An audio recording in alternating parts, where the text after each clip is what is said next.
ครับภาษาละนาก็บ่จะเฮียนยากหยังนะครับท่านเฮียนอักขระนะครับมันก็คือตัวอักษรนะครับเทียบในภาษาไทยเฮียนไม้มันก็คือสระเห็นไหมเอาสองอย่างนี้มาผสมกันตามหลักการของภาษาละนานะครับ7 วัน1 เดือนท่านก็อ่านออกเขียนได้แล้วนะครับบ่ยากครับมันยากตอนที่ว่า ถ้าเฮาขอยากไปเอาไปอวดอู้คือคนอื่นในหูในหันด้วยเฮานี่มันยากกว่านี้แหละครับเพราะว่าภาษาละนาวของเฮามันเป็นภาษาที่มันตายไปแล้วนะครับเปิ้นไม่ได้ใจในทางราชการมื้อนั้นนะครับเพราะฉะนั้นคนที่เปิ้นอ่านออกเขียนได้แล้วมันมีน้อยนะก็มีน้อยคนนะครับเพราะฉะนั้นถ้าเฮาจะเอาถ้าอยากเอาไปโชว์คนอื่นในหูในหันด้วยเฮานี่นะนี่เฮาจะต้องใช้ภาษาอื่นๆมาเทียบเคียงเป็นภาษาละนาวของเฮานะครับอันภาษาที่มันใกล้เคียงภาษาละนาวของเขาเนี่ยก็คือภาษาไทยนะภาษาไทยนี่แหละครับเห็นไหมเพราะว่ามันเกิดมาจากที่เดียวกันแล้วก็ที่พ่อขุนรามคำแหงเนี่ยนี่นะมามันแยกไปทางใต้หน่อยอันเจ้าอโยธยาพวกเขาไปแปลงเป็นอันอักษรไทยเนี่ยแยกมาทางเหนือหน่อยอันเจ้าละนาพวกเขามาแปลงเป็นอักขระละนาเนี่ยนี่มันเป็นเนี่ยใต้กับเหนือเนี่ยมาสองภาษานี่นะใต้เหนือเนี่ย บางคำมันยังออกเสียงเหมือนกันอยู่นะครับนี่นะไปแยงพอนะครับไปแยงพอมันไม่ใช่ว่าอันบางคำมันจะผิดเพี้ยนกันนะครับเห็นไหมมันก็แล้วแต่สำเนียงใต้เหนือมันก็เป็นอย่างนั้นเห็นไหมคำแม้กระทั่งในละนาวเขาก็เจ้าว่าอู้เหมือนกันหมดนะครับมีทำ4-5พอพันลักๆนะแต่โยนแต่ลวแต่ลือแต่เขินแต่ย่องมันก็อู้กันแป้งๆกันออกไปนี่แต่ฟังหูเรื่องนี่นะครับฟังหูเรื่อง หมู่เฮาก็ฟังภาษาไทยรู้เรื่องว่าเนี่ยมันก็มันวงเครือญาติกันเนาะครับวงมันวงไอ้ที่มันเกิดมาจากที่เดียวกันนะครับก่อนที่เฮาจะเอาภาษาไทยเนี่ยมาเขียนเป็นภาษาทนาของเฮานะครับภาษาปริวัติโอเคนะเฮาไปก่อนในโลกนี่ก่อนนะบ่แยกได้กันพ้องนะครับนี่ใกล้ๆนี่แหละเฮาไปก่อนใกล้ๆนี่แหละเวียดนามเนี่ยเนี่ยนะเดิมทีนะ โบราณมันใช้ภาษายึกยือเหมือนภาษาจีนนั่นแหละครับเนี่ยประเดี๋ยวนี้มันนั้นเนื่องจากเปิ้นมีสงครามกันลากยาวนานมาเนาะครับเห็นไหมตั้งแต่ปุ่นสงครามเดียนเบียนพูปุ่นมาจนถึงสงครามเวียดนามเหนือเวียดนามใต้เนี่ยเนี่ยโอเคแล้วมาแล้วกันเมื่อปลายปี2518นะเนี่ย เปิ้นบ่มีเวลาถ่ายทอดภาษาไอ้ยึกยือๆหมื้นั้นน่ะมาสอนให้ลูกหลานโลดเลนหลานโลนเพิ่นน่ะก็ให้มาเนี่ยลูกหลานบัดเดี๋ยวนี้ลูกหลานเลนโลนเพิ่นบัดเดี๋ยวนี้เพิ่นอ่านบ่ได้เขียนได้นั่นแหละภาษาเกาเงาของเวียดนามน่ะเพิ่นก็เลยหันไปเอาอักษรอาหรับิกไปเขียนเป็นภาษาของเปิ้นครับแม่ปุ้ยใส่จุดใส่หมวกใส่ขีดไอ้มั่วสะพะสะเบ็ดนั่นหาที่จะหาใส่ได้นะมันก็เอามาใส่สะพะเพื่อให้มันได้ตามเสียงของ อันภาษาเวียดนามบนนั้นไอ้จุดโมเคนอย่างนั้นมันก็คือวรรณยุกต์นั่นแหละครับเห็นไหมครับเป็นเครื่องหมายนะครับครับนี่แหละลักษณะของการปริวัติยืมเอาภาษาอื่นๆมาเขียนเป็นภาษาของตัวเก่านะแล้วก็อันปริวัติกันไปนะใส่เอาเครื่องหมายยังมาใส่มั่วอันนั้นก็ว่างไปนะครับเอาไปก่อนในยุโรปหรออย่างเช่นอันฝรั่งเศสเยอรมัน โปแลนด์ยูเครนรัสเซียอันยังไม่เนี่ยโครเอเชียเนี่ยหรือยุโรปตะวันออกทั้งหลายแดนเนี่ยเพื่อก็ใช้ลักษณะของการปริวัติภาษากันทั้งนั้นนะครับไม่เพื่อนจะเอายืมเอาอักษรอาหรับิกไปเขียนเป็นภาษาของเพื่อนครับเห็นไหมแล้วไปใส่จุดก็มี2 จุดก็มีนะบางครั้งกับหมวกก็มีหมวกปิ้นหมวกหงายก็เนี่ยหมวกโครเอเชียเนี่ยเห็นไหม มันปิ้นจิ้นลิ้นกันไว้มันโคนละเพิกของอันนั้นเวียดนามมันไปกุบหุ้มลงไงมันโคนละลายมาก็แล้วแต่ฝ่ายจะประดิษฐ์เครื่องหมายยังมาใส่นะครับเห็นไหมเพื่อให้เป็นสัญลักษณ์ว่าอันนี้อ่านเสียงนั้นเด้ออ่านเสียงนี้เด้อมันเป็นอย่างนั้นเห็นไหมเอาไปโดยอังกฤษหรอกครับอังกฤษนี่ไปทำลายแล้วนี่เนี่ยเพื่อนอย่าเอาอักษรอาหรับิกเอาไปเขียนเป็นภาษาของเพื่อนแบบโล้นๆเนื้อแล้วเพื่อนไปใส่สักอย่างครับเห็นไหมเนี่ยอ่า แต่เปิ้นมีกฎเกณฑ์วางกฎเกณฑ์ไว้อยู่ว่าอ่านไปออกเสียงไปตามงานบริบทไปเลยแล้วก็เห็นไหมคำเดียวนะเป็นประโยคคำถามก็เสียงแบบนั้นไหม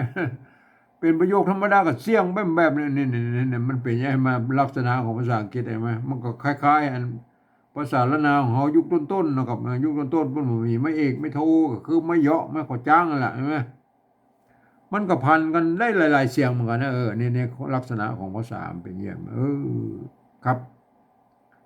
ก่อนที่เราจะเอาอันภาษาอันไทยเนี่ยมาสะกดเขียนเป็นภาษาละนาหรือเป็นห้องปริวัติน่ะหมู่เฮาเจ้าละนาควรจะยึดเอาอันอย่างมายึดมาเป็นหลักเป็นเกณฑ์ก่อนนะก็เพื่อให้มันเพื่อของเจ้าละนาของเราเพื่อ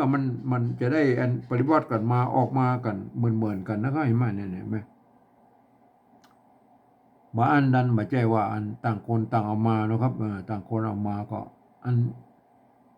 10 คนมันก็ไป10แบบนะมัน10ความคิดหรอกครับอัน100 คนหมด10 100แบบมัน100ความคิดเลยมันเป็นอย่างนั้นไหมบ่เหมือนกันนะบ่เหมือนกันสักลายเห็นไหมถ้าเรามีหลักอันอย่างยึดหน่อยมันก็จะเป็นกลางนะครับอันในภาษาละนาวของเรานะครับไหมครับผมเองนี่ผมได้ใจหลักการของอันสภาวัฒนธรรมมหาวิทยาลัยเชียงใหม่นะครับเปิ้นตกลงกันไว้เมื่อปลายปี28นะครับเปิ้นตกลงกันไว้ว่าอย่างนี้นะครับการที่จะเอาภาษาไทยเนี่ยมาสะกดเขียนเป็นภาษาละนาเนี่ยหรือที่เปิ้นเฮาว่าปริวัตินั่นน่ะก็ทำได้อยู่3แบบหรือ3รูปแบบนะครับอันแบบที่1นั้นเปิ้นจะเอาไว้สะกดเขียนนะครับในอ่าลักษิลาจารึกนะครับเอกสารสำคัญในโบราณน่ะเนี่ยแม่เปิ้นจะเอาภาษาไทยเนี่ยไปเทียบเอามาทุกอักขระนะครับทุกไม้นะครับทุกเครื่องหมายนะเห็นไหมแม้กระทั่งไม้กงไม้กังไหลเปิ้นจะเอามาหมดนะครับมันมาเปิ้นบ่เว้นเลยนะครับมันบ่ฮือพิวเลยนะอันนี้เป็นการปฏิบัติแบบละเอียดนะครับเฮาบ่ถึงในรายละเอียดแล้วครับเห็นไหมเฮาพ่อเฮาไม่ได้ใจนะครับ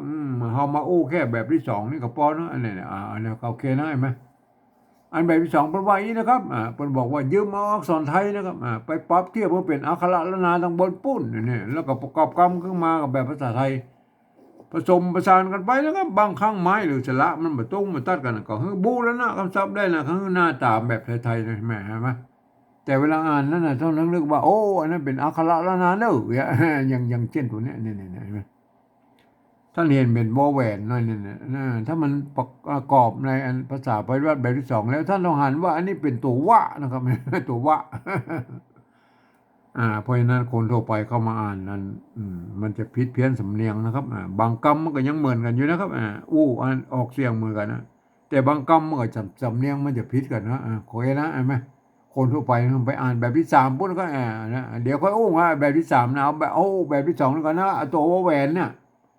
มาเทียบเป็นตัวว่านี่แล้วก็เห็นไหมแล้วก็อันไม้ซัดนะครับกรณีนี่ไม้ซัดนี่มันแน่เพราะมันทำหน้าที่เป็นไม้พัดนะครับเห็นไหมไม้ซัดกรณีทำไม้พัดตัวดะนี่เห็นไหมไอ้ซัดมันแน่เพราะนี่เนี่ยกับไม้โกวลีเนี่ยมือมันเป็นมันเป็นไม้เก๋าก็ได้นะมันเป็นใช่ไหมเป็นไม้ขอจ้างกับยังได้นะเป็นยังม้วนสะบัดสะเปนมันได้หมดครับไม้กักก็ยังได้นะเห็นไหมเนี่ยวัดเห็นไหมอ่านมาวัดเนี่ยวัดแบบพิสังก็ได้วัดเหมือนกันเจ้ากันนี่มันเป็นวัดนะครับวัดมาเนี่ยเขาไปดูอันไม้สัตว์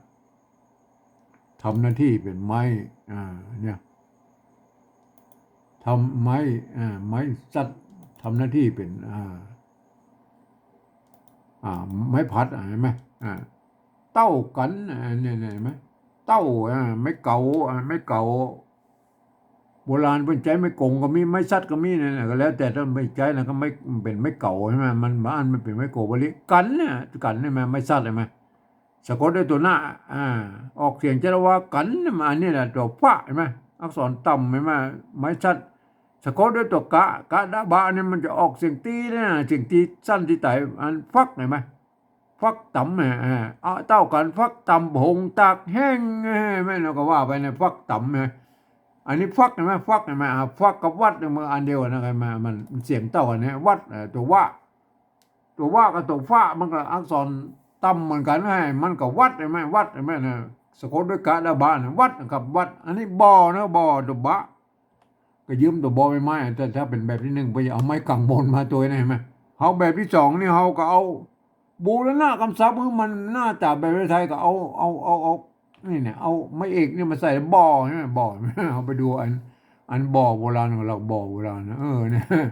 อันบ่อโบราณเมื่อกี้อะไรก็มันเนี่ยมันเป็นอย่างในบ่อโบราณเนี่ยคำว่าบ่อโบราณน่ะบิไหมตัวบะไม่กี่บิเก้าอ่านว่าเก้านะครับตัวกะอันเปิ้นมันมีไม้ข้าวจ้างในสมัยนั้นอันเก้าก็ได้อันเก้าก็ได้เก้าก็ได้เก้าก็ได้นะมันได้สามเสียงนะบีเก้าลิ้นมันมีไม้ข้าวจ้างกับลิ้นปองเนี่ยลิ้นปองเนี่ยอันนี้น่าจะเป็นปากแล้ว ปากบ่อนี่นะดูคำว่าบ่อเนี่ยบ่อเห็นไหมความจริงไม่ต้องมีอากันย้อนอยู่ในตัวแล้วไอ้คำว่าจะให้มันอ่านเป็นบ่อนะแล้วอันนี้มันอ่านเป็นบังก็ไม่ใช่นะก็อ่านเป็นบ่อเห็นไหมมันความจริงมันมีอาร์กันย้อนอยู่เนี่ยถ้าเขียนแบบอาร์กันย้อนนี้เนี่ยมันจะไปตรงไปตัดกับบ่อน้ำบ่อหินนี่บ่ปนโบราณรุ่นนี้รุ่นอันนี้ยุคต้นๆของอันภาษาละนานะครับเห็นไหมอันเปิ้นก็เขียนเต้าอี้คือเป็นตัวพิเศษ ตัวพิเศษในสมัยนั้นบ่อนะบ่อเนี่ยมันมีบ่อกับก่อนะบ่เขียนอี้นะเห็นไหมอันนี้เนี่ยถ้าเป็นอันไม่ก่อทั่วไปมันเนี่ยปอตัดมันใส่เกลือปอตัดซะหน่อยเนี่ยนะปอเห็นไหม มันจะมีไม้กางมนอยู่ตรงบนนี่นะไอ้ไม้ก่อนะครับเห็นไหมอันนี้ก็ไม้ก่อเหมือนกันนะเพียงแต่ว่าเปิ้นบ่เขียนกันย้อนเพิ่มเป็นตัวพิเศษก็อ่านว่าบ่อได้ลิ้นไก่ลิ้นปองอะไรนี่ว่าไปนะก็บ่อนะเขามาบ่อเฮาโหนนะครับบ่ออันนี้บ่อนะครับตัวเราไปแล้วเข้าบ่อนี่อ่านบูรณะคำศัพท์นะครับมือหน้าตาแบบไทยๆนี่ก็เนี่ยมันบอกไม่กังวลมันอันนี้เราเข้าตัวคะขอไข่นะก็ยืมขอไข่ไม่อันนี้เนี่ยมันไม้เก่าครับไม้เก่าเห็นว่าอันนี้เนี่ยไม้เก่ามันมีไม้ซัดกับไว้นะครับอันนี้เนี่ยพอไปก่อยอันไม้เก่าโบราณของเราเป็นยังไงครับอันเนี้ยไม้เก่านะครับไม้เก่าเนี่ยก็ดูตะกี้แล้วอันนี้เนี่ยเต้านะเต้ามันนะตัวตะเนี่ยไม่เกกาเนี่ยถ้ามันไม่เกก็ควบกากาเนี่ยมันถ้าเป็นไม่โกบลีนะครับเห็นไหมป้นมือเป็นอันนี้มันภาษานี่มันยุคหลังภาษาบาลีรู้ครับเห็นไหมยุคหลังภาษาบาลีพวกเอามาเขียนเป็นภาษาชาวบ้านเนี่ยป้นก็เอาไม้กงกับก๊อปไว้นะครับเห็นไหมหรือไม่ชัดเห็นไหมเนี่ยอันเนี้ยกรณีนี้เปิ้นอ่านเอาไม้กงกับก๊อปไว้เป็นมือเป็นไม้โกบลีนะจะอ่านเต้าก็ได้อ่านเต้าก็ได้อ่านเต้าก็ได้นะอ่านกรณีนี้อ่านว่าเต้านะครับเต้ากันฟักต่ำผงตักแห้งไว้อย่างก็ว่าไปนะเต้ากันเนี่ยไม่เขาไปดูตัวต่อไปแล้วครับดูตัวไปเนี่ยอันเนี้ยอันนี้กรณีนี้มันเนี่ยตัวปะใช่ไหมไม่เกกาควบเนี่ยเป็นไม่เก่านะครับแบบอ่านเปิดเอาตัวละมากั้มไว้เฉยเนี่ยเปิดมาอ่านแล้วก็เนี่ยจะอ่านเป๋าก็ได้นะอ่านเป้าก็ได้อ่านเป้าก็ได้ เนี่ยมันมีไม่ซัดในกรณีเนี่ยใช่ไหมเบื่อมันเป็นไม่โกบเลยนาดน้ำเป่านะอันเนี่ยประเดี๋ยวเนี่ยมันอ่านว่าเป่านะครับตั้งสามผีเสื้อนี่ก็ว่าไปเนี่ยตั้งหรือตั้งก็ได้นะครับตั้งสามผีเสื้อเนี่ยก็ว่าไปนะครับอันนี้เป่าเห็นไหมอ่านว่าเป่านะครับ เนี่ยเป่าเห็นไหมเขาไปดูตัวต่อไปแล้วครับอันนี้เนี่ยเขียนเหมือนกันเลยมาเขียนเหมือนกันนะอันเนี้ยอันนี้เนี่ยเขียนแบบตะกี้แล้วเนี่ยมาตัวปะใช่ไหมไม่เก๋โคบไม่กาเป็นไม่เก่าใช่ไหมตัวละเพื่อเอามาก้มไว้เฉยๆอ่านเป๋าก็ได้เป้าก็ได้อ่านเป้ากรณีอ่านเป็นเป้าใช่ไหมใบเนี่ยใบเป้าตองแตกบ้องเนี่ยใบเป้าใบเป้าใบเป้าก็เป็นพืชที่หนึ่งเพื่อเอามาแปลงยานะครับเห็นไหมเขาไปดูตัวต่อไปแล้วก็เนี่ยมันเห็นไหม อันไม่เก่าไม่เก่าบางทีมันก็มีอันนี้ไม่เก่าหัวนึงเนี่ยเอาหากนะมุกหลวงเคี่ยวใส่เหล้ากินเนี่ยเหล้าเหล้าอะไรเหล้าไม่เก่าหัวนึงเนี่ยไม่เก่าหัวนึงมันสมมติแล้วมีไม่ก่อจังแล้วถ้าอ่านเสียงแล้วก็ว่าไปนะก็เห็นไหมอันเหลาก็ได้อันเหล้าก็ได้อันเหล้าเหล้าใส่เหล้ากินเนี่ยใส่เนี่ยมันมีไม่ย่อก็อ่านว่าใส่เหล้ากินโอเคแล้วก็อันนี้ไม่เก่านะครับไม่เก่าหัวนึงเลยมั้ยบางอันไม่ใช่ว่าเล่าเนี่ยเพิ่นเขียนได้อย่างนี้อย่างเดียวเนี่ยอย่างนี้พวกก็เขียนเนี่ยเล่าเห็นไหมดองเล่าเอาเนี่ยดองเล่าใช่ไหมเล่าเนี่ยไม่เก่าใช่ไหมเนี่ยเพิ่นใจไม่ซัดเลยไหมใจไม่ซัดกับไว้มือมันเป็นไม่โกนะ เหลาเหล้าอันเหลาได้เหล้าได้เหล้าเหล้าเอาเหล้าดองเหล้าเอาอย่างกากยาอย่างก็ว่าไปนะเหล้านะมันดูเหล้านะฮะครับเฮามาดูตัวแบบตัวนั้นก็เนี่ยไม่เก่านึ่งนะเห็นไหมอันเนี้ยอ่าตัวกะไม่ก่อเมื่อมีตัวงะสะกดแล้วพวกกตัดไม่กงออกอ่านกองก็ได้นะอ่านก้องก็ได้อ่านก้องก็ได้อ่านก้องเข้าเข้าข้าวเคี้ยวเห็ดกระด้างอะไรอย่างก็ว่าไปนะกันไหมอันนี้ไม่เก่าให้ไม่เก่าดอกคะไม่เก่านึงโอเคแล้วก็มาท่านก็หูแล้วนะครับไม่เก่าฮะไม่เก่าอันนี้เนี่ยไม่เก่าเนี่ยไม่เก่าท่านหูเป็นไม่เก่าแล้วนะครับอันนี้ถ้าเขาปฏิวัติแล้วนะครับกรณีอันใจไม่สั้นเนี่ยส่วนใหญ่แล้วนั้นนาส่วนใหญ่นะครับเปิ้นจะใจไม่สั้นนี่นะครับเห็นไหม อันอันอันที่ปัจจัยไม่กงกับเขาไว้มือเป็นไม่โกบลีเนี่ยมันจะนิยมในธรรมอีสานพุทนะครับเห็นไหมล้านและล้านนาเป็นบางส่วนน้อยนะครับส่วนน้อยมันก็ไม่มีมันนักนะครับที่ปัจจัยไม่กงนะครับมันก็ท่านก็อืมหันก็ท่านก็จะไปตักเพื่อนนะครับมันมีถึงไม่กงไม่ซัดอะไรมาเขาก็ว่าไปนะครับโอเคนะครับ อันนี้ถ้าเป็นแบบที่หนึ่งพวกก็จะเอาอันไม้อันนี้มาตัวนึงไม้สั้นไหนมาพวกก็เขียนอีนะแบบหนึ่งเขาแบบที่สองนี่เขาเอาแค่นี้นะก็เอาแค่นี้เนี่ยเอาเนี่ยเข้าวัดบอกเข้าเนี่ยโอเคนะครับมาอันนี้เขาเขียนตัวอีเนี่ยไอ้เข้าเนี่ยมันเนี่ยอันนี้กับบูรณะกำซับแล้วใช่ไหมเขาบอกไม่สั้นมาตัวมาเอาตัวต่อไปนะครับ ตัวต่อไปนี่มันตัวป้านะครับอันเนี้ยใส่ละหงก็คือตัวละเอาละมากำเนี่ยใส่ละหงนะเปิ้นการใส่ละหงเนี่ยตัวป้าพระป้าพม่าไอตัวป้าเป็นตัวที่สามนะเฮืออ่านเป็นตัวพระนะตัวที่สี่นะแม่มันเป็นยังไงโคตรเกณฑ์มันเป็นอย่างนั้นในภาษาตั้งแต่สมัยบาลีอ่านว่าพระนั่นน่ะเอาไปดูอ่า ตัวปะละหงกับรอเรือหน่อยเนี่ยเขาดูภาษาโบราณก่อนนะปะละหงเนี่ยไอ้เรื่องละหงนี่นะแม่เนี่ยเอาไปดูศึกษาเรื่องละหงก่อนนะเนี่ยอันนี้ตัวตะนะครับเห็นไหมตัวตะใส่ละหงฮะตัวตะใส่ละหงเนี่ยตะใส่ละหงเนี่ยวันนั่นแหละวันเนี่ยมันนึ่งอันนี้ตัวตะละหงตะทะตะทนะมันก็อ่านตัวตะก็อ่านเป็นตัวทะนะครับเห็นไหม ตัวตาก็อ่านเป็นตัวทะนะครับเห็นไหมทะทัศนะเห็นไหมอ่านเป็นวันหนึ่งทองอันนี้อย่างอันนี้ถ้าอย่าเมาทองเหล้าทองอย่างเขาว่าก็ว่าไปนั่นอันนี้มันรับมันครับมันต้องเหล้าก็เห็นไหมอันเสียเขี้ยวน้ำเอาไอ้อย่างว่าไว้ก็ว่าไปนะไอ้ทองกับไม้ว่าอันเทาะนะเทาะกับทองนี่มันก็ปอๆกันนะไอ้ทองถ้าเป็นน้ำมันเป็นน้ำมันทองนะไอ้ทองเหล้านะไอ้มันเป็นเป็นอันนี้อันว่าทองนะไอ้ทองอันตัวต่อไปแล้วครับเนี่ยอ่ายายานะครับเสียงคานะตัวคาใช่ไหมตัวกะละหงคืออ่านเป็นอันใส่ละหงเรียบร้อยแล้วก็อ่านเป็นกะข้าอ่านเป็นตัวข้านะครับอ่านตัวข้าอ่านว่าคาแดงนี่ไหมเสียงคาแดงฮะ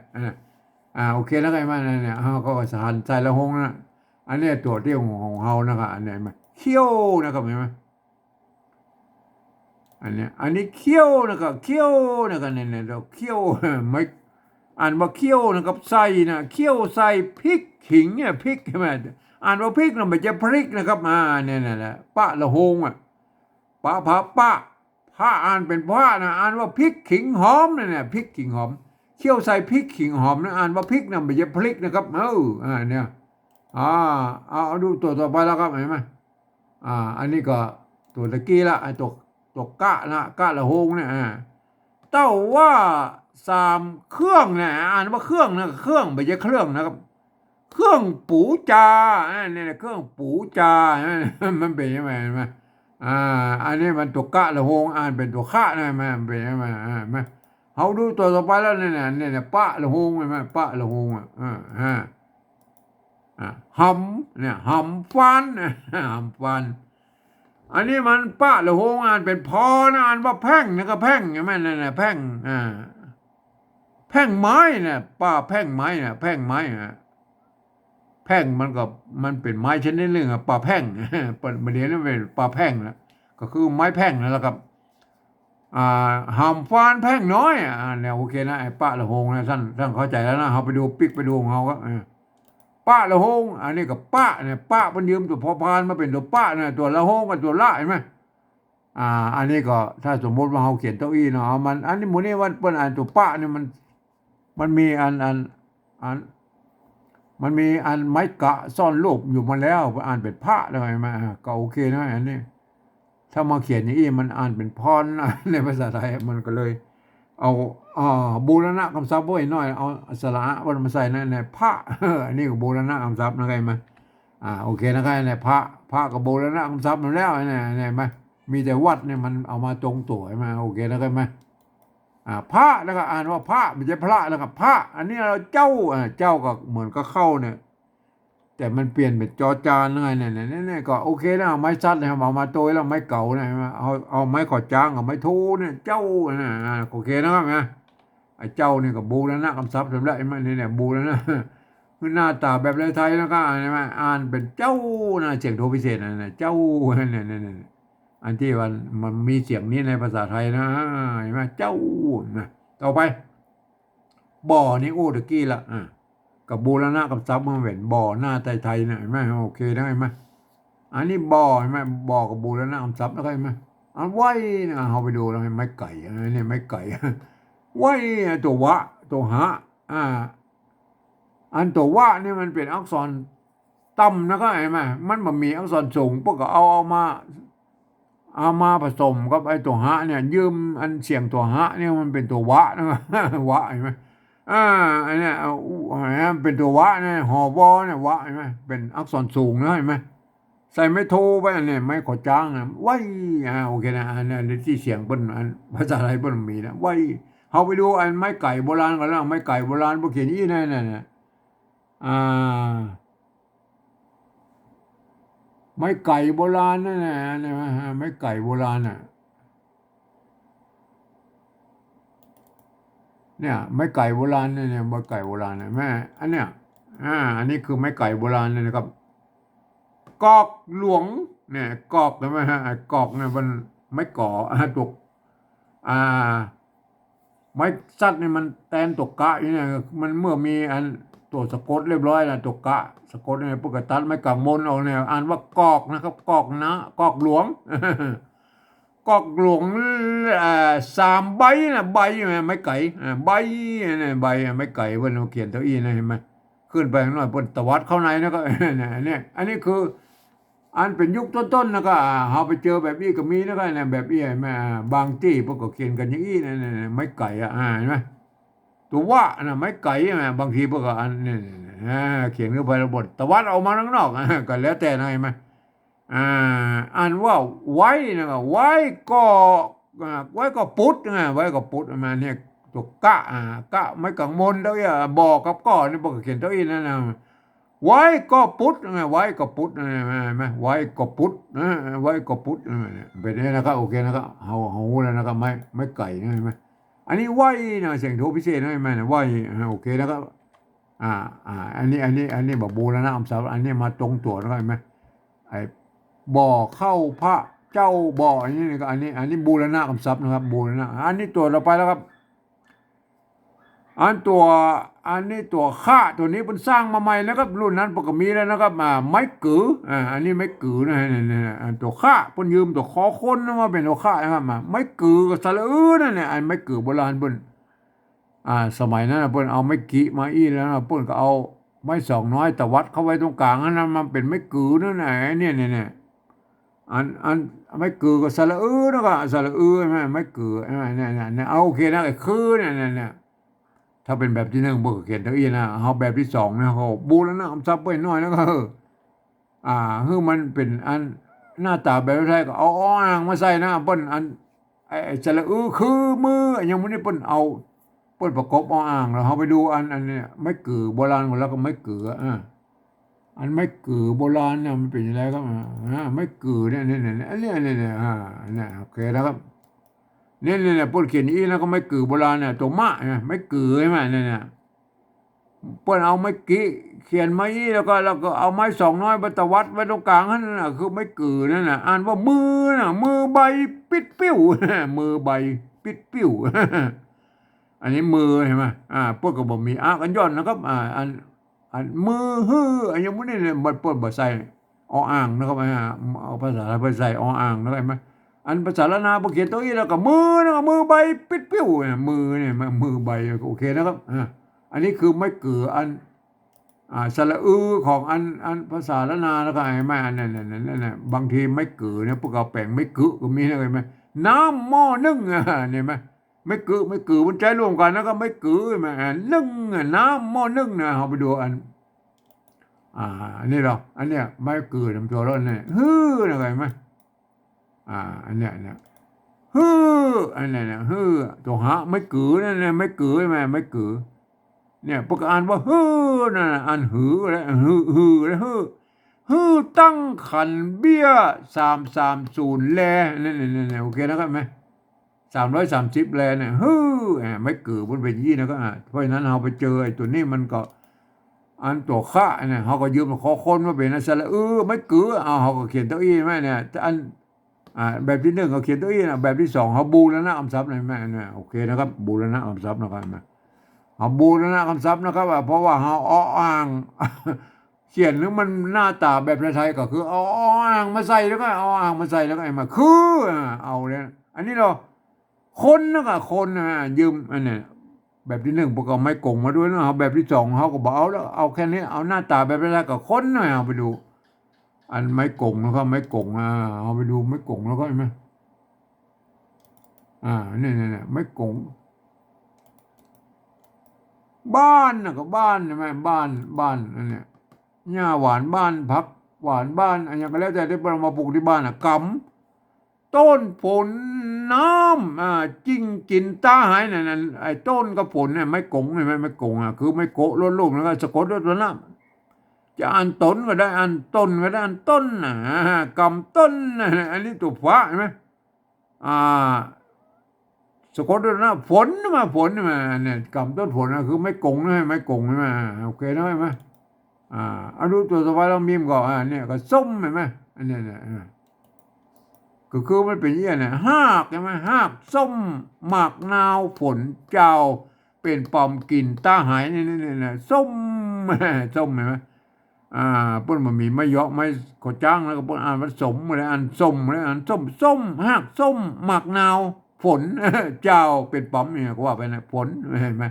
ส้มผลนี่ไหมเขาก็โอเคแล้วไม่กงคือเป็นยี่นะแม่เนี่ยก็ไม่กงเขาเจอตัวนี้มันใจตัวข้านะครับมาอ่านว่าคนนะอ่านว่าคนเนี่ยโอเคนะคนนี่กับบูแล้วนะคำศัพท์ของเขาบอกไม่กงมาตัวน้อยแม่ก็ถ้าเป็นแบบที่หนึ่งบอกไม่กงมาตัวน้อยแม่เนี่ยมันเป็นยังไงอันนี้เขาแบบที่สองเนี่ยเขาบูแล้วนะคำศัพท์ได้ก็เอาแค่หน้าตาแบบไทยๆนั่นไงเนี่ยมันเป็นยังไงเนี่ยหน้าตาแบบไทยๆก็เนี่ยนะอันตัวต่อไปแล้วกีนะเนี่ยตัวกะไม่กีก็อันตรงตัวแล้วนะอันนี้อันเลดนะกีเลดตัวไม่เกตัวละสะกดด้วยตัวสะสอเสือนะเนี่ยเห็นไหมอันนี้ตรงตัวแล้วครับกีเลดนะอ่านว่ากีเลดนะกีเลดอันนี้ตัวนะตัวหะตัวนะก็คืออันตัวนะเนี่ยมันเป็นอักษรสูงนะครับอักษรต่ำนะโดดเด่นนะอันมันบ่มีอันอักษรสูงเขาเห็นไหมป้นก็เอาอันคือมันเป็นอันเอาตัวเหมือนกับตัวว่าเนี่ยไหมคือมันเป็นอักษรสูงใหญ่ๆก็เพื่อเอามาซ้อนกับอันยืมเสียงตัวฮะเนี่ยเป็นตัววะใช่ไหมเป็นอักษรสูงอันนี้ก็เหมือนกันนะตัวหน้าเป็นอักษรต่ำใช่ไหมพวกก็ยืมเอาตัวอันเอาหางหน้ามาไว้ตรงลุ่มตัวฮะนี่ก็คือเป็นตัวหน้านะใช่ไหมอันตัวหน้าอักษรสูงนะไม่สะกดด้วยตัวไม่กาป้นก็อ่านว่าหนาน่ะกิเลสหนาใช่ไหมเนี่ยกิเลสหนานะครับไหมโอเคนะครับได้แล้วครับอันนี้คือภาษาปริวัติแบบที่สองนะครับอันเนี้ยภาษาแบบนี้นะอันควรจะใจร่วมกันนะครับ ในละนาของเราจะเป็นไตยวนไตลั่วไตลื้อไตขืนไตยองอย่างจ้างมันก็ควรจะใช้หลักการของสภาวัฒนธรรมเปิ้นเขียนนะครับมันจะได้เป็นสื่อกลางของภาษาละนาของเรานะครับแต่เวลาอ่านนั่นท่านก็อ่านไปตามสำเนียงของท่านนะครับจะเป็นไตยวนไตลั่วไตลื้อไตขืนก็ว่างไปนะครับก็วันนี้จะอ่านแบบอ่านไตยวนเชียงใหม่นะครับอ่านว่าอย่างนี้นะครับวัดบ่เข้าพระเจ้าบอกไว้คือคนกิเลสหนากิเลสหนา โอเคนะครับอันนี้คือสำเนียงเชียงใหม่ใจยวนนะครับอันนี้ก็เนี่ยเป็นภาษาปริวัติแบบที่2นะครับสำหรับภาษาปริวัติแบบที่3นะครับเห็นไหมอันนั้นบนบอกอันเป็นการเขียนแบบสำเนียงสำเนียงออกมาเอาภาษาไทยมาเขียนเป็นสำเนียงตามหลักการของสภาวัฒนธรรมมหาวิทยาลัยเชียงใหม่เพิ่นตกลงกันไว้ว่าอย่างนี้นะครับเพิ่นตกลงกันว่าฟังเอาเสียงภาษาละนาทางบนปู้นะครับเปิ้นเปล่งเสียงเอาไม้แล้วนั่นเปล่งเสียงก็คือเสียงของปู้น่ะก็เอาภาษาไทยเขียนไปจ้ะนะเนี่ยอันเนี้ยเปิ้นอู้มาตัวนี้นะเคยมั้ยแต่พวกก็ลืมกึดไปนะครับว่าภาษาไทยมันเป็นระบบ5เสียงนะภาษาละนาของเฮามันเป็นระบบ6เสียงนะเนี่ยมันจะเอา5เสียงมาเขียน6เสียงนั้นมันได้เสียงบ่ครบแล้วครับเห็นมั้ยโดยเฉพาะเสียงโทพิเศษโทเมืองแล้วเพิ่นบ่มีนะเพิ่นบ่มีในนั่นเห็นมั้ยเพิ่นบ่มีในภาษาไทยครับพวกก็เลยบ่สร้างวรรณยุกต์มาฮื้อนะท่านก็มาปฏิวัติกันเอาเองเนาะเดียวถึงไอ้เข้าเจ้าไว้นี่เดี๋ยวเขาก็อู้คำนะเขาก็อู้เขาเอาตอนนี้เขาเอาไล่ไปเป็นตัวกันนะก็เห็นไหมตัวแรกนะครับเขาฟังทางบนมาเปิ้นว่าวัดนะครับวัดเนี่ยเขาได้ยินแล้วนะวัดอันนี้แบบที่2แล้วเขาวัดเขาบอกพอทางบนนะเขารับตายก็เลยนะครับเขาเอาวัดไทยใส่นะครับวัดไทยวัดอันนี้ก็วัดนั่นแหละวัดเห็นไหมเข้าวัดเห็นไหมวัดอันนี้ก็ว่ามันเต้ากันไหมเนี่ยก็บางครั้งมันก็เต้าแล้วก็ภาษาไทยภาษาละนามันเกิดมาจากที่เดียวนะพ่อของเราแห่งเนี่ยโอเคนะครับวัดตัวต่อไปบ่อนะบ่ออันนี้ภาษาละนาออกเสียงบ่อนะอันนี้ก็บ่อนะเอาบ่อไทยใส่แล้วครับเหมือนกันนะบ่อใช่ไหมเนี่ยโอเคนะเขียนได้เต้ากันนะวัดบ่อเนี่ยได้ไหมแต่เข้าเนี่ยอันนี้เปิ้นออกเสียงเข้าเสียงโทพิเศษนะโทเมืองไงมันเนี่ยอันนี้น่ะตกขะไม่เก๋าไม่ก่อจังเข้าเอาภาษาไทยเขียนแล้วครับภาษาไทยเขียนนะสะกดเขียนให้ได้นะเข้าน่ะเข้าเขียนได้ก็อันนี้เปิ้นภาษาไทยเปิ้นอ่านว่าเข้านะครับเข้าเนี่ยเข้ามันบอกเข้าแล้วอันนี้อ่านว่าเข้าได้เลยครับอันนี้มันตัวขาไม่เก๋าแล้วครับอันนี้ไม่ก่อจ้างเข้าอันนี้มันอ่านว่าเข้านะครับอ่านตามหลักประการภาษาไทยตัวคอไข่สระเอาไม่โทอ่านว่าเข้านะครับเข้าอันนี้มันเข้ามันคนละเสียงกันนะเสียงโทปกติกับเสียงโทพิเศษโทเมืองมันคนละเสียงกันนะครับเนี่ยมันเป็นไหมเนี่ยได้แล้วครับผมก็เอาเองเอาจุดประดับไว้นะครับมันเป็นเสียงโทพิเศษได้ไหมเข้ามาเอาสะกดหรอกครับสะกดเลยอันตัวคะเขานี่เขาเสียงจัตวานะครับใส่ไม่เอกมันเข้านะครับใส่ไม่โทเข้าเห็นไหมเข้าไหมใส่จุดมันเข้าเข้าเสียงโทพิเศษอะไรไหมโอเคนะครับไอ้เข้านี่กับโบราณะกับศัพท์นะครับไม่ใช่โบราณะแบบที่2ก็บูรณะเนาะแบบนี้ปริวัตินะครับปริวัติมันได้ตามเสียงของภาษาล้านนานะครับเห็นไหมเอาว่าเขียนภาษาไทยมาเขียนเขาก็ปริวัติผมปริวัติแล้วก็เอาแบบเอาจุดประดับไว้นะครับเห็นไหมเวียดนามเอาจุดเอาหมวกเอาอย่างมั่วมาเขียนมาใส่เพื่อนผมเอาแค่จุดมาประดับไว้นะครับเพื่อให้รู้ว่าอันนี้มันเสียงเดียวพิเศษนะวัดบอกเข้านะครับเสียงเดียวพิเศษอะไรไหมอันนั้นเสียงโทพิเศษนะโทเมืองเนี่ยวัดพระสิงห์เป็นห้องวัดตีเพี้ยนนะวัดพระสิงห์เชียงใหม่นะเป็นห้องวัดตีเพี้ยนแล้วก็มันเป็นใจตัวเอียงนะอันเนี้ยคำว่าเสียงเนี่ยเห็นไหมก็ใครจะห้องตีเพี้ยนโทพิเศษโทเมืองอย่างกระจ้างแล้วมันก็คือระวังเสียงที่มันอยู่ระหว่างเสียงโทปกติถึงเสียงตีแล้วมันอยู่กึ่งกลางนั่นแหละเข้าเนี่ยเห็นไหมมันเป็นใช่ไหมเนี่ยเข้านะครับได้แล้วนะครับอันนี้เอาแบบผมแล้วก็เอาจุดประดับไว้นะครับ วัดบ่อเข้าอันนี้รออันเนี้ยพระนะอันพระนะครับพระเปิดมาล้านนี้นะครับพระอันนี้เราอันนี้พระละโหงพวกอ่านว่าพระนะอ่านมันเป็นเสียงพอนะอันถ้าเอาพระเอาสะกดเขียนพระแล้วก็มาพระเปิดเขียนอะไรตัวเองไหมอย่างว่ามันก็หน้าตามันความหมายมันบอกเหมือนพระนะครับ เขาก็อันอนุโลมนะครับว่าอันเอาใส่อันเขียนแบบที่สองเนี่ยโอเคนะไอ้แม่ใส่อันใส่เขียนแบบที่สองเนี่ยอันเป็นอันตัวนี้มันอันเป็นอันอ่านเป็นอันตัวพ่อเฉยๆนะทีนี้เขาก็เมื่อเขาพอรอเนี่ยพอรอมันอ่านเป็นพอเฉยเขาก็ขีดเส้นใต้ไว้หน่อยนะครับเห็นไหมเพื่อมันรู้ว่าโอ้กรรมที่มีขีดเส้นใต้นี่ควรระวังนะครับ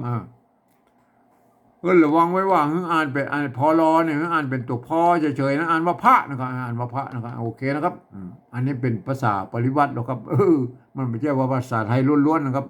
เพียงแต่เอาภาษาไทยมาเขียนนะครับมันก็ต้องปริวัตินะครับเพราะว่าภาษาไทยพูดเขียนได้แบบกู้เสียงนะครับมันบ่ครบครับเพราะเขาก็จ้องใจหลักการปริวัติในแนวทางของเวียดนามที่พูดเขียนนั่นแล้วก็ไปมาโอเคนะครับโอเคอันนี้ตัวต่อไปแล้วเจ้าฟังนั่นนะเพราะเจ้าเสียงโดพิเศษนะแบบเชียงใหม่ยาวๆเจ้ามันยาวๆนะเห็นไหมอันเนี้ยเจ้าตัวจะไม่เก่าไม่ก่อจังเจ้าอันเนี้ยhọเจ้าอันเอาเจ้าไทยเขียนแล้วเขาบอกพอทั้งหมดแล้วอันเนี้ยเปิ้นออกเสียงว่าได้ออกว่าเจ้าใช่ไหมนี่ออกเสียงโทปกติมันโทพิเศษแล้วพอเขียนมาได้เราก็พอเขียนมาได้มาผมเองเอาจุดประดับเวียนนี่แม่เจ้าแม่เขาสะกดเอาดูนะไอ้จอจานเนี่ยมันผ่านเลยกูเสียงแล้วเนี่ยแม่ผ่านเลยกูเสียงไอ้เจ้าสามัญใช่ไหมไม่เอกเจ้าใช่ไหมโทเจ้าเจ้าใช่ไหม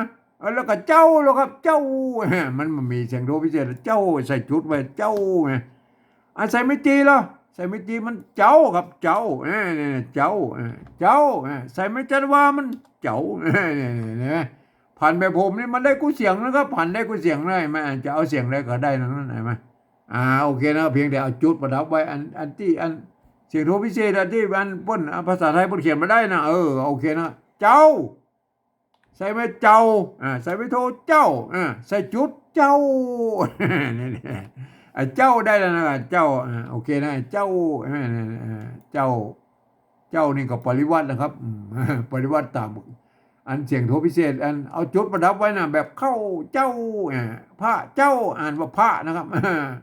อันนี้ตัวเราไว้บ่อนะบ่อตะกี้ละเอาก็บ่อไทยมาใส่ในตัวเราไปแล้วไว้เนี่ยอำละเสียงโทพิเศษละไว้เสียงด้วยเจ้าไว้มันโทพิเศษยังไงไว้อันนี้ก็ไว้ไหมเอาไว้ไทยใช่หรอเอาไว้ภาษาไทยว่าอันนี้เป็นอ่านว่าไว้ไว้เนี่ยแหละเอาจุดประดับเลยเนี่ยเอาเนี่ยไว้นะครับเอาจุดประดับไว้นะครับตัวต่อไปแล้วอันเนี้ยคือนะครับคืออันนี้โบอันปริวัตินะครับปริวัติตัวต่อไปคือนะครับคือเนี่ยปนออกเสียงคือนะครับอันเนี้ยอันนี้ก็แบบที่สองปนอันคือนะเอาบอกพอทั้งบนไว้แล้วเอาคือไทยใช่แล้วก็ปนเอาปนเอาควายเขียนแล้วก็คือเนี่ยคือเนี่ยคือมาคือปนอันเนี่ยอันนี้ก็ปริวัตินะครับปริวัติก็คือเอาคอควายมาเขียนนะเอาแบบไทยนะเห็นไหมคือนะตัวเราไปแล้วก็คนนึงคนเห็นไหมอันนี้ก็คนเห็นไหมเนี่ยปนใจอันเนี้ยเขาบอกไปพอทั้งบนแล้วคนนะคนภาษาไทยปนเอาคอควายเขียนนะคนเห็นไหมอันนี้คนเห็นไหมคนโอเคนะคือคนก็คือคนกับปฏิวัตินะครับปฏิวัตินะครับคนนะครับตัวต่อไปแล้วครับกินะครับเนี่ยกิตัวกะนะครับไม่กิอ่านว่ากิเสียงชัตวานั่นอันนี้เหรออันนี้ก็ไม่ตัวกะไม่กินะครับเอาอันเอาเขียนเอาภาษาไทยเรา ถ้าเขียนอย่างนี้เปิ้นอ่านว่ากิอันเนี้ยอันนี้อ่านว่ากิมาเนี่ยอันแบบที่สองอ่านว่ากิตัวกะไม่กินะอันนี้ตัวกอไก่สระอีเปิ้นอ่านว่ากิเสียงเอกเห็นไหมเนี่ยแหละใส่ไม่แต่ว่าพวกนี้อันนี้โอเคนะเห็นไหมอ่าอันตัวกินะกิก็คือกินะเห็นไหมเห็นไหมเนี่ยใส่ไม่จะว่าถึงแม้ว่ามันมาสระเสียงสั้นนะมันสามารถใส่อันไม้เอกโทตีใจว่าแล้วก็บ่เฮาก็ยกเว้นไปนะไอ้บางสิ่งบางอย่างที่อันภาษาไทยเพิ่นเฮาก็บ่เอามาหมดนะครับเฮาเอามาแค่ที่มันเขียนได้นะครับเฮาก็ยกเว้นไปอย่างเนี้ยอย่างโทพิเศษเนี่ยโทเมืองเนี่ยพอเขียนมาได้เฮาก็ปริวัตินะครับเฮาก็ปริวัติอันกี้เนี่ยเฮาก็ปริวัตินะครับเฮาก็ยืมเอาไม้จัตวาเพิ่นมาใส่บ่ได้นะเวียดนามเพิ่นเอาจุดเอาหมวกเอาขีดใส่นะก็เห็นมั้ยก็แล้วแต่นะอันนี้เฮากี้นะครับกี้แล้วก็อันนี้อันนี้เลดนะเลดนะเลดเขาก็เอาเลดไทยใส่แล้วก็มันก็เต่ากันนะเลดกี่เลดกี่เลดนี่ได้แล้วครับตัวต่อไปหนานะกันหนาอันนี้ก็หนาเอาหนาใช้แล้วก็หนาได้เต่ากันนะหนาใช่ไหมก็โอเคนะได้เต่ากันนะหนาใช่ไหมได้เท่ากันหนานะครับแน่ไหมหนานี่ได้เท่ากันใช่ไหมโอเคบางสิ่งบางอย่างมันก็เท่ากันอยู่แล้วก็เห็นไหมได้นะครับอันนี้คือภาษาปริวัติแบบที่3นะครับตามสำเนียงอันไตยวนเชียงใหม่นะครับป้นก็ควรก็เขียนกันได้อย่างนี้นะไอ้ไหมก็แบบนี้นะอันตามเขียนตามแนวทางของผมเองนะครับกินสิ่งเคอาเนี่ยผมก็ใจหลักการของอันตึงสภาวัฒนธรรมมหาวิทยาลัยเชียงใหม่แล้วก็อันแบบอย่างของเวียดนามมาผสมผสานกันแล้วก็เพื่อเอาไม่ได้ตามมันเสียงของภาษาล้านนาทางบนพุทธนะครับครับวันนี้ก็ได้แล้วนะครับไม่มาถึงแม้ว่าท่านจะเป็นฝรั่งมังค่าลูกที่ไหนมาเรียนภาษาไทยมาเรียบร้อยนะครับมาอ่านภาษาปริวัติแบบที่3ตามสำเนียงเชียงใหม่ตะโยนเนี่ยท่านก็อ่านไปตามหลักการของภาษาไทยนะเกือบทุกประการยกเว้นนะครับยกเว้นกรรมที่มีจุดอย่างนี้เนี่ยอ่านออกสิ่งโทพิเศษนั่นก็เนี่ยโทเมืองนี่มันเห็นไหมอันกรรมที่มันมีไม้จัตวาอย่างนี้เนี่ยคืออ่านออกไปเสียงจัตวานะเห็นไหมเนี่ยกรรมที่มันอันมีขีดอย่างเงี้ยเนี่ยให้ระวังตัวไว้ว่าไอ้พอรอนี่อ่านเป็นตัวพ่อเฉยๆนะไอ้พระนะครับอ่านว่าพระนะครับเห็นไหมมันเป็นอย่างนี้ไหมกรรมที่เป็นอยเป็นพยัญชนะต้นก็อ่านเป็นยอยักษ์ไทยนะเห็นไหมกรรมที่เป็นยอยักษ์ตัวเดียวเป็นพยัญชนะต้นอ่านเป็นยอยักษ์แบบละนานะครับเห็นไหมตัวเนี้ยนะครับเห็นไหมมันเป็นใช่ไหมแล้วถ้าอ่านไปท่านก็จะได้สำเนียงเชียงใหม่แต่โยนไปเลยแล้วก็อ่านมาอย่างนี้นะครับเห็นไหมวัดบอกเข้าพระเจ้าบอกไหวคือคนกิเลสหนาอันนี้คืออันสำเนียงแตงวันจังใหม่นะก็เห็นไหมสำหรับแบบที่2นั่นเห็นไหมมันก็เขียนได้อย่างอี้นะครับเห็นไหมแบบนี้แหละควรจะใช้ร่วมกันนะครับจะเป็นไตยวนไตลั่วไตลื้อไตเกินก็ควรจะเขียนอันเอาหลักการอันของอันสภาวัฒนธรรมมหาวิทยาลัยที่เปิ้นว่าไว้นะเอามาเขียนแล้วก็มันจะได้เป็นสื่อกลางของอันภาษาละนาของเรานะก็ท่านจะเป็นสำเนียงอย่างไรก็ท่านก็ไปอ่านเอาเองก็อ่านเอาตามสำเนียงของท่านนะวันนี้จะอ่านแบบสำเนียงเชียงใหม่ไตยวนนะอ่านไว้นะครับวัดบอกเข้าพระเจ้าบอกไหวคือคนกิเลสหนาอันนี้คือตามสำเนียงเชียงใหม่ไตยวนนะครับเห็นไหมสำหรับภาษาละนาทางบนปู้นะส่วนใหญ่พวกเขาเขียนกันได้อย่างนี้นะมันส่วนใหญ่ก็เขียนได้อีกก็มันก็อย่างว่านะละนาของเขามันมีหลายพอพันไตยวนไตลั่วไตลื้อไตกันไตยองเห็นไหมโอ้เห็นไหมพวกกระทายทอดกันมาเป็นรุ่นเป็นเจนมันแล้วก็เห็นไหมก็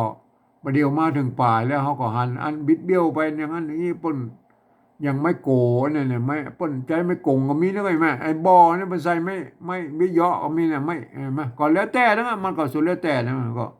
ยังไม่กือพวกก็เอาเขียนไม่กี้มาตวัดหางก็เป็นไม่กืออยู่ก็แล้วแต่นะครับท่านหันแล้วก็ได้ไปว่าเปิ้นนะเห็นไหมแต่พวกก็เขียนกันได้ยี่นะแต่พวกอ่านกันได้นะครับวันนี้จะอ่านแบบอ่านสำเนียงเชียงใหม่แต่โยนอ่านมาอย่างนี้นะครับวัดบอกเข้าพระเจ้าบอกว่าคือคนกิเลสหนาเนี่ยสำเนียงเชียงใหม่แต่โยนเบอร์ป้นจะออกเสียงกันอย่างนี้นะแม่นเป็นอย่างนี้ครับ อ่าวันนี้เป็นการปฏิวัติภาษาละนาแบบสำเนียงเชียงใหม่แต่ยวนนะครับท่านอันแบบที่สามเนี่ยมาอันเป็นอืมแบบไม่ได้ตามสำเนียงอ่ะมันก็ต้องเป็นอย่างนี้นะครับท่านเป็นอันเผ่าพันธุ์อื่นๆท่านก็ไปคิดค้นกับเราเองนะครับอันก็แล้วแต่อันแบบที่สองนี่ควรจะเขียนได้เหมือนกันนะครับเห็นไหมแต่เวลาอ่านท่านก็อ่านไปตามอ่าสำเนียงของอันเผ่าพันธุ์ท่านนะครับเห็นไหมครับวันนี้ผมก็ขอบรรยายเพียงแค่นี้นะครับ